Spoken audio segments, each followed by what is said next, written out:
Ben Simmons is, look, I think it would be crazy for the 76ers to not move Ben Simmons this season, if only because you don't know how many years you're going to have this level of Joel Embiid. If I'm Daryl Morey, I personally could not waste a year of Joel Embiid's prime messing around with this Ben Simmons thing. Now, I think that there are a number of different ways that this could play itself out. And the problem for Daryl Morey is that, say, Damian Lillard comes available after the deadline, after you move Ben Simmons, you're going to be kicking yourself, right? Because, man, that's the guy that they need, to be honest. Like, they just really need Damian Lillard. They need a second star who can play the lead guard position and initiate offense and be a shot creator at the end of games. And absolutely get blistered on defense because you've got Joel Embiid back there to back you up. It doesn't matter. Absolutely right. Yeah. So it's complicated. And I've been trying to formulate different moves for the Sixers, and I keep coming back to two of them that I think make sense. So let's start with the Blazers, who lost again last night to the Phoenix Suns. They've lost 9 of 10. Look, Damian Lillard has been very clear that he doesn't want to be moved. And for as long as he says that, like, to you both privately and in the public, I think it's a really tough sell to move Damian Lillard, even though I think this roster isn't really going anywhere right now. Would you agree? Yeah, I think I agree. And I hadn't really thought that way till Mo brought it up on Nerder last week. And I was just like, you know what? Yeah, it's time. I mean, how old is Dame? 31? He's 31, I believe. Yeah. Yeah. And, look, injuries happen all the time, but this is an old man injury. The ab muscular, injury. Yeah, man. And you have to start thinking, like, if you're Portland, are we going to win in the next 2 or 3 years? Probably not. But I also am, I'm of two minds here because I know we're talking trades, but I also am fine if Portland wants to say, hey, no, it doesn't matter. We're cool. Damian Lillard is our guy. He can sink with the ship. You know what I mean? It's fine with me. I think it's tough either way.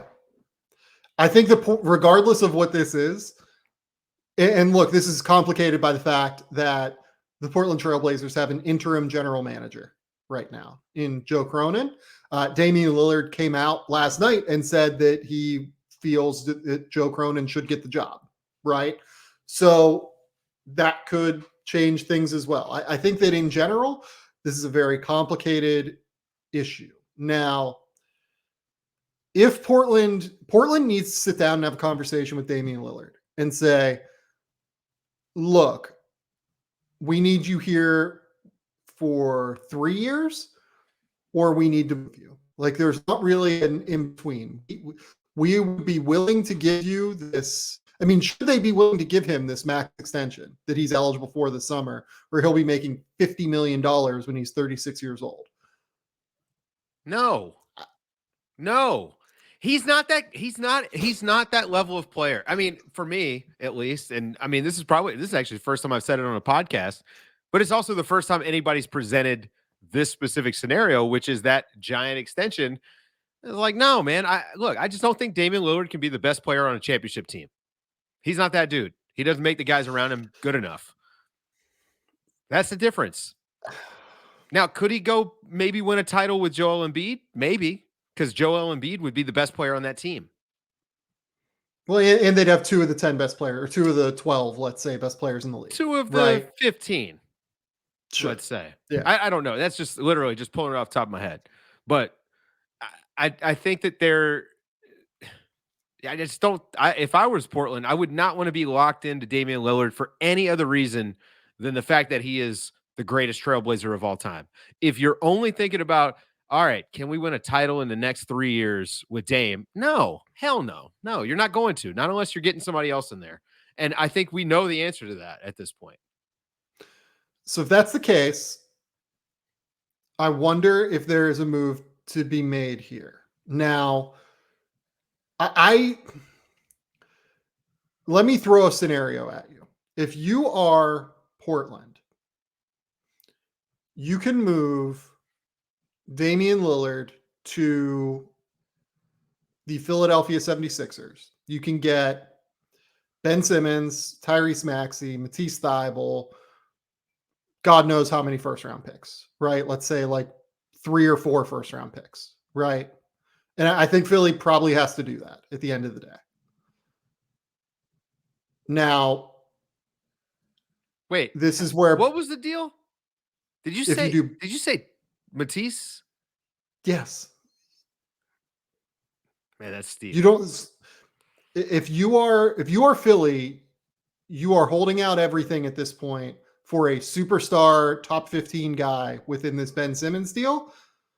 Portland is going to be able to take them to the woodshed, I think. Like if they decide to move Damian Lillard, I don't know, man. If that's the offer. If I was Portland, if I was Philly, I'd be just trying to convince Ben Simmons to come back and play, because I would absolutely not tear my monster defense apart for Damian Lillard.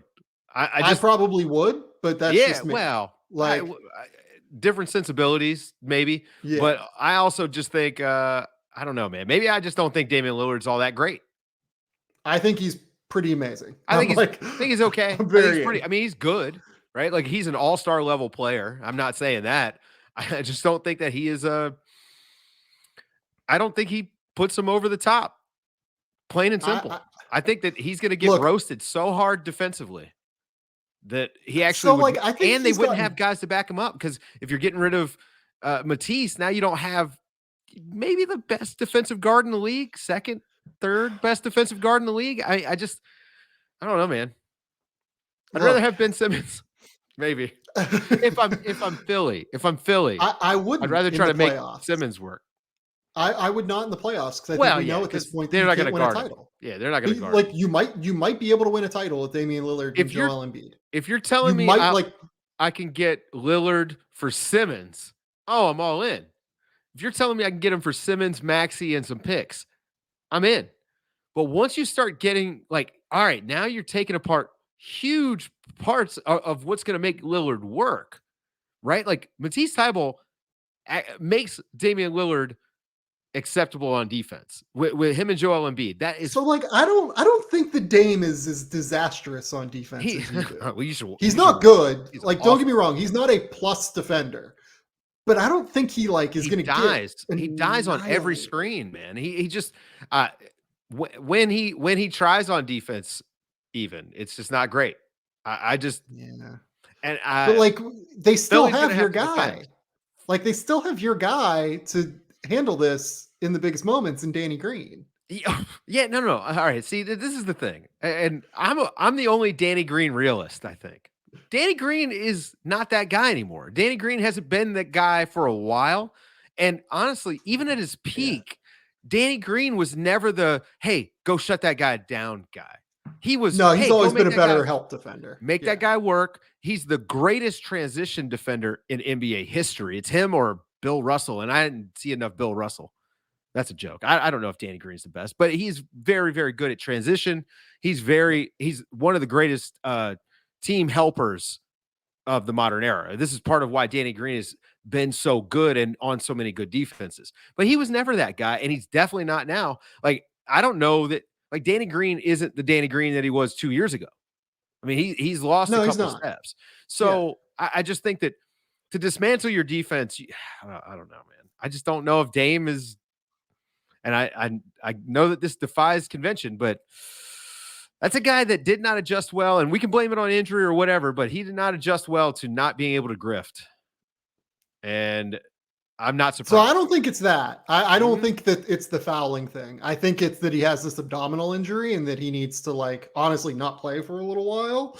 And I don't know if he's willing to do that necessarily. I think that it would help him to sit down and continue to be out for a little while. But the problem is that Portland is just so disastrous without him. Yeah. And now CJ's out for a couple games, not a long time, but not as long as you would think. Yeah, for what I believe was like a pneumothorax, Yeah. like almost like a collapsed Collapsed lung. lung. Yeah. Like, yeah, it's crazy. Um, so let's say that Portland falls off a cliff here, that they have to move. They decide that a Damian Lillard move is worth it. I think that they're going to be able to take Philadelphia to the woodshed in terms of a deal, right? Probably. Like, Yeah. I think they'd be able to get whatever they want. So it's Ben Simmons, it's Matisse Thybulle, it's Tyrese Maxey, and it's 3 or 4 first-round picks, right? What is stopping Philadelphia, or what is stopping Portland, I'm sorry, from then turning and going to Boston and saying, we will move you, we will give Ben Simmons to you. You give us 3 or 4 first-round picks, we match with the Al Horford deal. And then their rebuild is now, they have all of their own picks. They have 3 or 4 Philadelphia picks. They have 3 or 4 Boston picks. They have Matisse Thybulle. They have Tyrese Maxey. Great for Portland. And great. you can get whatever young guys from Boston that you want as well. Aaron Naismith. You can bring Peyton Pritchard home. Like whatever you want to do. I mean, that kind of works for me. That's like 8 first-round picks. That's Matisse Thybulle. It's Tyrese Maxey for Damian Lillard. I mean, it's great for Portland. I don't. And if you're Boston, I think you do that because Ben Simmons is like the guy that works with Jason Tatum and Jaylen Brown. He's a great defender. They become maybe the most switchable team in the league. Yeah. They don't need him to be the shot creator. Like he can run transition offense. He can play center. He can play center. He can play the 4. Like you can go get a shooting point guard. He fills a lot of holes for them, I think. So, I mean, yeah, that's like, to me, that's like kind of interesting, like across the board for everyone, right? I mean, it's certainly interesting. I mean, I'm very interested if I'm Portland. Boston, great. You don't give up anything and you get an all-star, like a legit all-star. All right. Yeah. One of the best defenders in the league. Yeah, all right, cool. I just, man, the Philly thing, and I get it because I understand who Damian Lillard is and that idea, but I think about the team too much. And yeah. I just think I don't know. I just think that you somehow it's the worst team. And again, I'll be proven wrong once they get to the playoffs without Damian Lillard and Tyrese Maxey turns into, a baked potato. But I don't know. I think I'd rather just see what Tyrese Maxey could do. That's just me who doesn't have a job on the line if they suck. I'll pitch you my second idea just to kind of show like how precipitous I think the drop is in terms of like the quality of player that they could get if they decide not to go Damian Lillard, right? Because like I don't think that Shai Gilgeous-Alexander is available. I don't think Jaylen Brown's available. I don't think they're getting any of these young stars. Like you could convince me that maybe. Right? Well, I was going to say what I think is a better fit for them than CJ. Oh, okay. I just meant like the caliber of player is around CJ McCollum, right? Yes. So my idea is another 3-team deal. It would be you send Ben Simmons to Indiana, who Shams has reported, and everyone has reported that Indiana does have interest in Ben Simmons, right? You move Ben Simmons to Indiana. You then move Gordon Hayward to Philadelphia.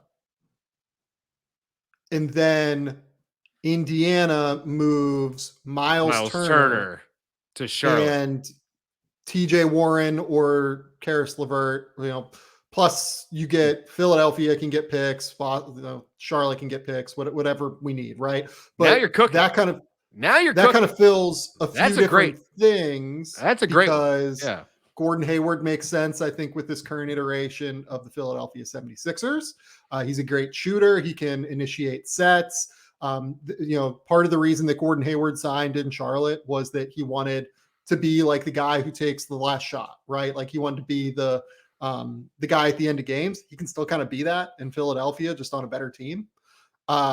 Like they're still going to run, I think, most of their sets through him. That it allows Philadelphia to keep Tyrese Maxey and Matisse Thybulle.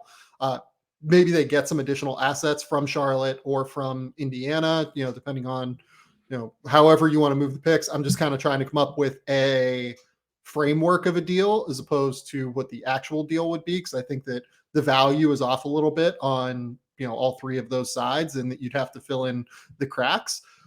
But the emergence of Miles Bridges and Charlotte's decision to not sign him to an extension means that they're going to have to pay him probably $25 million this offseason per year. And I wonder if they would, I don't want to say they're trying to get off of the Gordon Hayward deal, because maybe they're pretty comfortable with it still. But I wonder if maybe they, given the fact that they just signed Terry Rozier to an extension as well, they wouldn't mind getting off of the Hayward money in order to potentially make some cap space. You can get the TJ Warren deal. He can be a free agent in the offseason. And then you fill your hole at the center position, which is a bigger need now than the wing, given the fact they have Miles Bridges, they have PJ Washington. They desperately need interior defense. I wonder if a Miles Turner for Gordon Hayward kind of deal helps both of those teams or all three of these teams to a substantial extent.